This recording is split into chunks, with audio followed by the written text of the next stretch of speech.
बिस्मिल्लाह अल्हम्दुलिल्लाह वस्सलातु वस्सलामु अला रसूलिल्लाह। अस्सलामु अलैकुम वरहमतुल्लाहि वबरकातुहु। रमज़ान के आमद मरहबा। किस्त नंबर 15। चंद मसाइल लेकर आपकी खिदमत में हाजिर हो रहा हूँ। अगर किसी औरत को रोज़ा रखने के बाद, सहरी का वक्त ख़त्म होने के बाद, रोज़ा रखने के बाद दिन में कभी भी किसी भी वक्त ज़नाना उज़ुर पेश आए, चाहे सहरी का वक्त ख़त्म होते ही या इफ्तार से चंद मिनट पहले ही, तो इस सूरत में उसका रोज़ा टूट गया।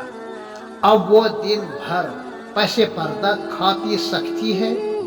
हाँ, इस रोज़े की कज़ा ईद के बाद कर सकती है। अलबत्ता इस मशक्क़त का सवाब इंशाअल्लाह ज़रूर मिलेगा। मसला नंबर 2, अगर पहले ही से उज़ुर की हालत में थी कि दिन में किसी भी वक्त यह उज़ुर ख़त्म हो गया तो नहा ले, मगर एहतराम रमज़ान के पेश नज़र इफ्तार तक रोज़ादारों की तरह रहना पड़ेगा। यानी ऐसी औरत न खा सकती है न पी सकती है। नंबर 3, भूले से खाया पिया तो रोज़ा नहीं टूटा। हाँ, जब याद आए तो मुँह में लुकमा हो तो फौरन मुँह से बाहर निकाल दे और कुली कर ले। और अगर एक दाना भी हलक से नीचे उतार दिया तो अब रोज़ा टूटेगा। नंबर 4, वज़ू करते वक्त या गुस्ल करते वक्त अगर गैर इरादी तौर पर हलक से नीचे पानी चला गया तो रोज़ा टूट गया, मगर इफ्तार तक रोज़ादारों की तरह रहना लाजिम और ज़रूरी है।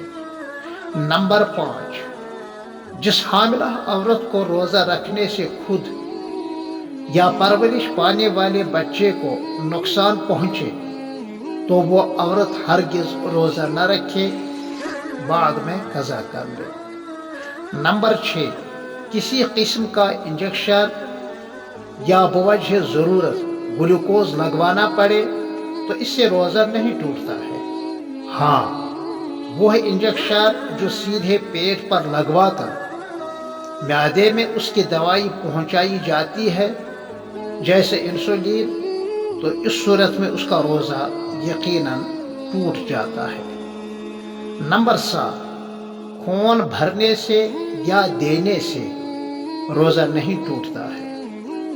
नंबर 8, मिसवाक जब चाहे और रोज़े की हालत में कर सकता है, कुली करता रहे, कोई परवाह नहीं।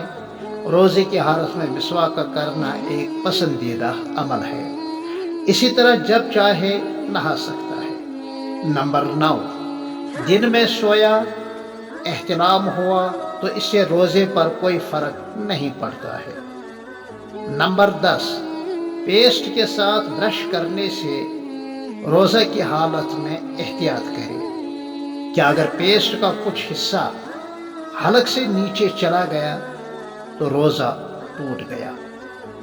फिर इंशाअल्लाह मिलते हैं आपसे किस्त नंबर 16 में।